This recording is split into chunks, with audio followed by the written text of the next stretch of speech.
প্ৰথমবাৰৰ বাবে বিশ্বৰ সৰ্ববৃহৎ ৰাজনৈতিক দল ভাৰতীয় জনতা পাৰ্টিৰ সন্মানীয় ৰাষ্ট্ৰীয় সভাপতি নীতিন নবীন ডাঙৰীয়াই এক বিশাল নিৰ্বাচনী প্ৰচাৰ সভাত অংশগ্ৰহণ কৰিব। দিনৰ 1 বজাত দিঘিৰপাৰ শ্ৰী শ্ৰী হৰি মন্দিৰ প্ৰাংগণত এই সভা অনুষ্ঠিত হ'ব আৰু ৰাষ্ট্ৰীয় সভাপতি ডাঙৰীয়াৰ সভাখন সৰ্বদিশত সাফল্যমণ্ডিত কৰাৰ বাবে আজি আমি সম্পূৰ্ণ প্ৰস্তুতিৰ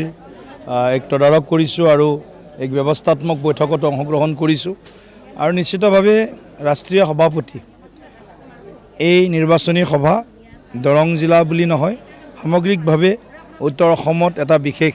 প্ৰভাৱ বিস্তাৰ কৰিব আৰু সামগ্ৰিকভাৱে গোটেই অসমত নিৰ্বাচনৰ যি এক উদুলি মুদুলি পৰিৱেশ য'তে গৈছোঁ ত'তেই কেৱল সকলোৰে মুখত ওঠত এটাই ভাষাই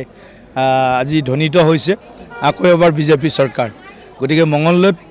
আমি 2016 চনত জিকিছিলোঁ, 21ত আমি কিবা কাৰণত অলপ ভোটত পিছ পৰি গ'লোঁ। এইবাৰ মঙলদৈত নিশ্চিতভাৱে ভাৰতীয় জনতা পাৰ্টীৰ প্ৰাৰ্থী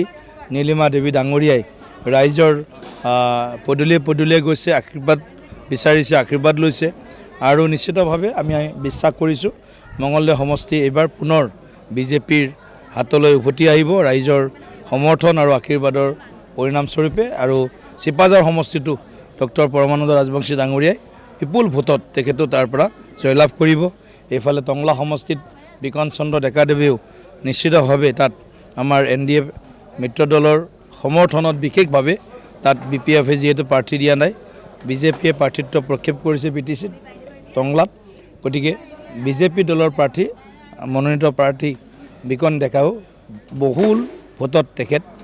নিৰ্বাচিত হৈ অহাৰ এটা পৰিৱেশ ইতিমধ্যে ৰচনা হৈছে। প্ৰথমবাৰৰ বাবে বিশ্বৰ সৰ্ববৃহৎ ৰাজনৈতিক দল ভাৰতীয় জনতা পাৰ্টিৰ সন্মানীয় ৰাষ্ট্ৰীয় সভাপতি নীতিন নবীন ডাঙৰীয়াই এক বিশাল নিৰ্বাচনী প্ৰচাৰ সভাত অংশগ্ৰহণ কৰিব। দিনৰ 1 বজাত দিঘিৰপাৰ শ্ৰী শ্ৰী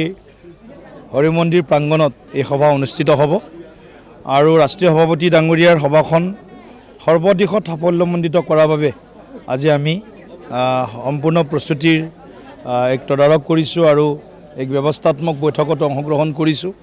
আৰু নিশ্চিতভাৱে ৰাষ্ট্ৰীয় সভাপতি এই নিৰ্বাচনী সভা দৰং জিলা বুলি নহয় সামগ্ৰিকভাৱে উত্তৰ অসমত এটা বিশেষ প্ৰভাৱ বিস্তাৰ কৰিব আৰু সামগ্ৰিকভাৱে গোটেই অসমত নিৰ্বাচনৰ যি এক উদুলি মুদুলি পৰিৱেশ য'তে গৈছোঁ ত'তেই কেৱল সকলোৰে মুখত ওঠত এটাই ভাষাই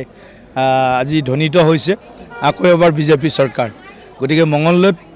আমি 2016 চনত জিকিছিলোঁ, 21ত আমি কিবা কাৰণত অলপ ভোটত পিছ পৰি গ'লোঁ। এইবাৰ মঙলদৈত নিশ্চিতভাৱে ভাৰতীয় জনতা পাৰ্টীৰ প্ৰাৰ্থী নীলিমা দেৱী ডাঙৰীয়াই ৰাইজৰ পদূলিয়ে পদূলিয়ে গৈছে, আশীৰ্বাদ বিচাৰিছে, আশীৰ্বাদ লৈছে